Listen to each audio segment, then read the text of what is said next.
माजी मुख्यमंत्री उद्धव ठाकरे यांनी भाजपवर जोरदार टीका केली आहे।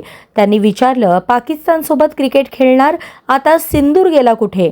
ठाकरे म्हणाले की देशभक्तीच्या नावाखाली भाजप फक्त ढोंग करत आहे आणि जनतेला फसवत आहे। पाकिस्तानसोबत सामने खेळताना देशभक्तीचा प्रश्न कुठे जातो, असा सवाल त्यांनी उपस्थित केला आहे।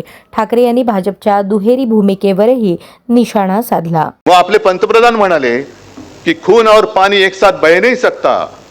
आनंदाची गोष्ट है, मेरे रगो रगो में खून नहीं सिंदूर, गरम सिंदूर बह रहा है। मग त्या गरम सिंदूरचं काय आता कोल्ड ड्रिंक झालं? थम्सअप, कोका कोला, चला चाय गरम गेला, आता ठंडा ठंडा ठंडा लो लिंबू सरबत गेला कुठे तो गरम सिंदूर?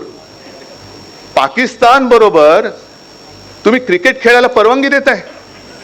आपल्या देशाची टीम ही पाकिस्तान बरोबर आता क्रिकेट खेळणार, मग तुमचा गरम सिंदूर गेला कुठे? जो घराघरात जाऊन तुम्ही सिंदूर वाटणार होता तो सिंदूर गेला कुठे? लावायचं कुठे तो?